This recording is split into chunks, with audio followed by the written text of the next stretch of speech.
Hello বন্ধুরা, good morning. Welcome back to my channel Shilpa's ব্লগে। তোমাদেরকে জানাই অনেক অনেক ভালোবাসা আর অনেক অনেক স্বাগত।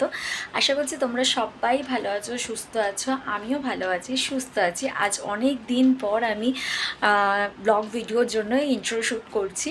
তো জানি না কেমন হচ্ছে কিংবা কীরকম কি বলছি বুঝতে পারছি না। যদি ভুল ত্রুটি হয় একটু ক্ষমা করে দিও।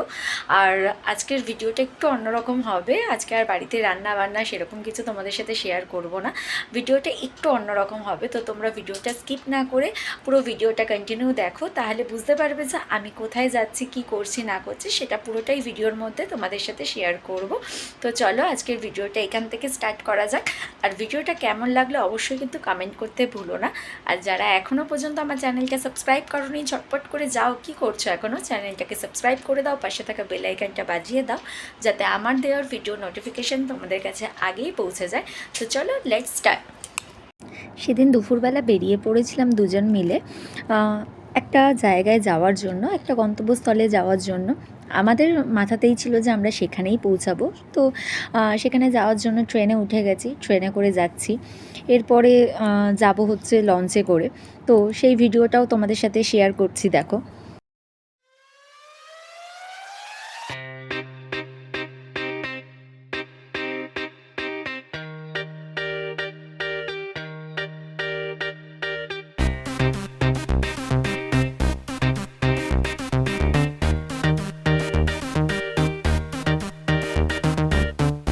এত সুন্দর ওয়েদার ছিল, আর রিলস ভিডিও বানাবো না সেটা তো কখনো হয় না। তো সেই জন্য কিছু রিলস ভিডিও শ্যুট করছিলাম। তো অবশ্যই বরমশাই করে দিচ্ছিল, তার সাথেই বেরিয়েছিলাম। তো এবার এখান থেকে যখন যাচ্ছিলাম তখনও জানতাম না যে আমি এখন যেখানে যাব সেখানে আদৌ আমার যাওয়া হবে কি না, কিন্তু মনের মধ্যে একটা আশা ছিলই যদি হয়, কিন্তু সেটা জানতাম না যে এত সুন্দরভাবে সফল হয়ে যাবে।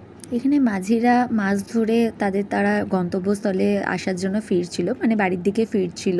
তো সেটাই দেখছিলাম, কত সুন্দর লাগছিল, এত সুন্দর দেখতে লাগছিল। তারা জীবনের ঝুঁকি নিয়ে কত রকমের কাজ করে বেড়ায় বলো তো, আর আমরা একটুখানিতেই হাঁপিয়ে উঠি।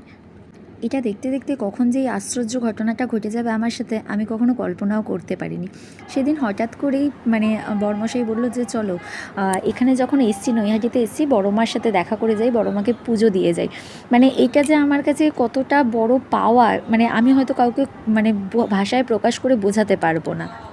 বড় মাকে মন ভরে পুজো দেওয়ার পর চলে এসেছিলাম আসল গন্তব্যস্থলে। এটা হচ্ছে আমার কাজিন সিস্টার। তো সে হচ্ছে সাজুগুজু করছিল, তার পিছনে একটু লাগছিলাম, তো তাই জন্য এরকম করছিল সে। তো আসলে পৌঁছেছিলাম হচ্ছে আমার কাজিন সিস্টারের হচ্ছে মেয়ের হচ্ছে বার্থডে ছিল, সেই জন্য সেখানে আমরা পৌঁছেছিলাম। কিন্তু হঠাৎ করেই যে বড় মাকে পুজো দেওয়া হয়ে যাবে সেটা কখনোই ভাবতে পারিনি। তো এরকমভাবে তার ডেকোরেশন করা হয়েছিল, আর কেকটাও ভীষণ সুন্দর ছিল।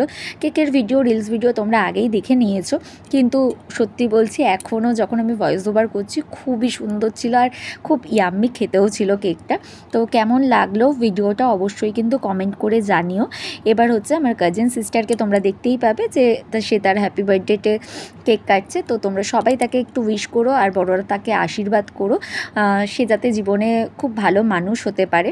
তো আমার ভিডিওটা আজকে আমি এখানেই এন্ড করছি। কেমন লাগলো অবশ্যই কমেন্ট করে জানিও। যারা যারা এখনও চ্যানেলটাকে সাবস্ক্রাইব করোনি তারা ঝটপট করে চ্যানেলটাকে সাবস্ক্রাইব করে দাও, পাশে থাকা বেল আইকনটা বাজিয়ে দাও, যাতে আমার দেওয়ার ভিডিওর নোটিফিকেশান তোমাদের কাছে আগেই পৌঁছে যায়। আবার নেক্সট ভিডিওতে দেখা হচ্ছে।